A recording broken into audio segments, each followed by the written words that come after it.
This video is sponsored by NordVPN. Before you skip 30 seconds ahead, NordVPN is a service that makes it so hackers can't figure out your location and DOS you offline for hours. Instead, you'll just be in Australia hopping around on kangaroos or wherever else you want to be in the world. But the Outcasts, why do you need a VPN? Well, VPNs not only hide your location, they make it so you can watch content you can't find in certain countries. Use coupon code OUTCAST for 68% off the 2-year plan with a free month. Link in the description.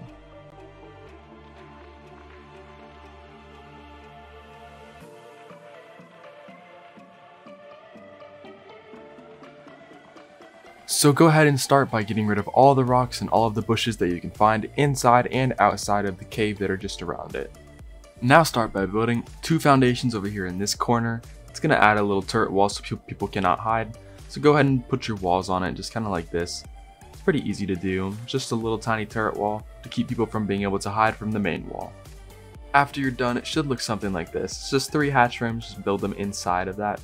And then come over here, and then we're going to be doing a 2x15 probably. Build it as far as you want, but go ahead and place your fence foundations like this. And this is basically just going to add layering to the wall because it's considered cave damage, I believe, for this location. So if it's cave damage, we need multiple layers of walls. Then go ahead and place your large walls, and then behind it just put regular walls. Next, go ahead and place your ceilings on top of the 4th wall. Don't make sure to not build all the way up to the very top because we're going to be putting an entrance up on the top instead of the bottom. Next, go ahead and place your double door over in this corner. This is basically a crouch entrance, but a lot of people cannot see it from the front until they're up on the wall, so they're not going to know how to get in. Next, go ahead and fill all these with large walls. Next, go ahead and add another layer of foundations to the back. Next, go ahead and build one more layer of ceilings right here, but don't do it all the way out, only put it out about here, and then just get stairs and bring them all the way down, and then just fill in all this area. Make sure you put layers, so basically here, I'll show you in a minute, but it's like fence foundations that are angled inside of this little 1x15. Now put your fence foundations like this, and then have them angled like so. Go ahead and do this for every single 1x1 as it adds an extra layer of they have to blow it up just to get through, so this really does help for protection. After you're done filling all that in, come to the front and build up by 1. This is going to make it so we can have ramps so you can shoot off without being hit. As you can see, the ramps right here, yes, they will mess up a little bit, but you can fix this pretty easily. But as you can see, you can hide behind there and you can also snipe off. Next, add one more layer right in front of this so we can have an extra layer, just to make it even harder to take out this turret wall. Next, go ahead and build stairs in front of the foundations. Next, go ahead and layer the vaults and cover the entire wall, and when I mean the entire wall, cover the entire wall. Make sure there are no little areas where people can sneak through. As this basically means it'll stop cannon raiding for sure, because the vaults will just keep dropping and it'll just piss people off.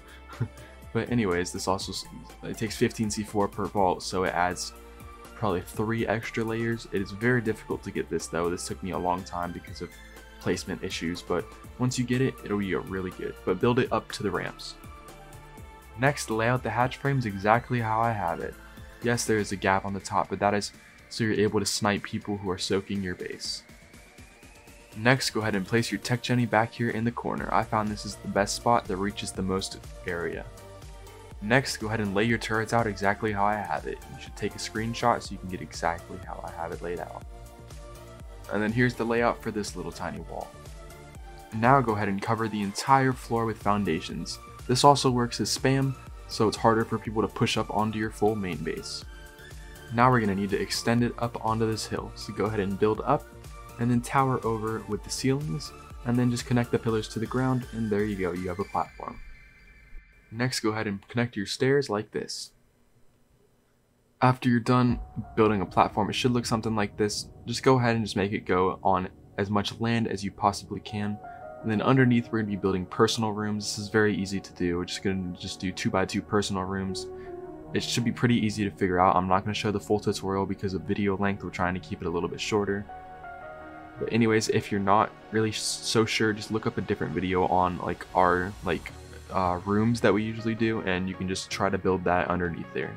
So after you're done, it should look something like this. It's a pretty big space to work with. Next, we're going to move on to the crafting station, so start by getting a replicator and placing it right over here. If you want to put another replicator by it, you can.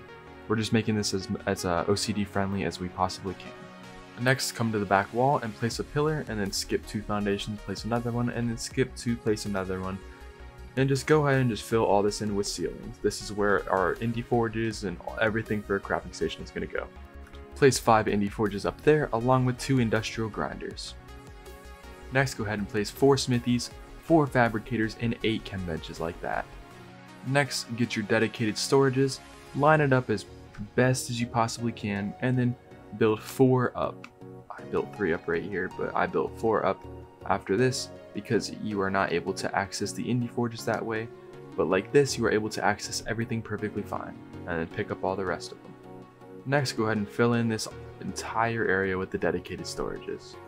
Next, go ahead and place 2 vaults next to the replicator if you still have room, and then don't forget to put another vault under the industrial grinders.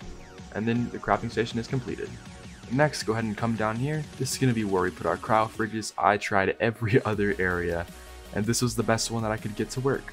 So go ahead and get your cryo fridges and get some stairs, and then place your stairs like this. This just makes it look better. You don't have to do it, but I highly recommend it.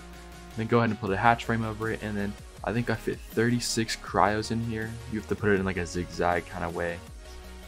After it's done, it should look something like this. Next, I went ahead and put another tech jenny underneath all of the floors and all that over here. This is going to power the entire crafting station and everything around it. Next, go ahead and place your tech transmitter right here on the crafting station. Next, build a vault wall area over here that is 8 walls across. Next, build it 4 walls high, and then place ceilings, and then just place vaults. It's pretty obvious what to do after this. After you're done, it should look something like this. Next, go ahead and put hatch frames on top, and do this all the way across. This just adds a little tiny turret wall in here just in case they do get farther in. Then just place a little basic layout of heavy turrets and tech turrets. Next, it should look something like this. Don't forget to get a tech bridge and then connect it to the very top, because above we put 11 cliff platforms. This is just for extra dino storage. Next, go ahead and place 2 grills on the left side of the vault wall. This is just because I really had nowhere else to put it, and they kind of fit in perfectly right here. On the opposite side, put 2 industrial cookers.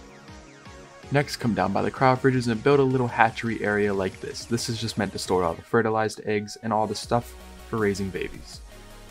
Next, build another little basic area. This is meant for the actual like good eggs, and just this is meant for the better loot than just what you have down there.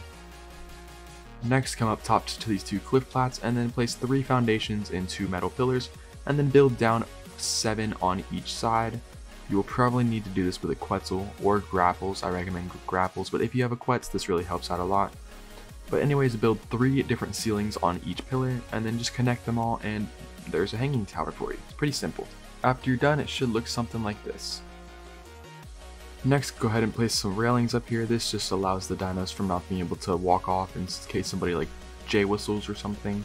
Plus, it makes the cliff platforms look a little bit better and not as bland as they usually do. But go ahead and place turrets in here too. I put like 1 every cliff plat, just in case somebody does happen to fly up in here or get stuck up in here while they're raiding your base. Then after that, make sure to put tech troughs all over the place because the dinos are going to use a lot of it. And then yeah, that's your base. But anyways, I hope you guys enjoyed this video. Don't forget to go check out NordVPN and use our discount code Outcasts for 68% off. So make sure to go check that out, but don't forget to hit that subscribe button. Don't forget to leave a like if you're new, and peace out.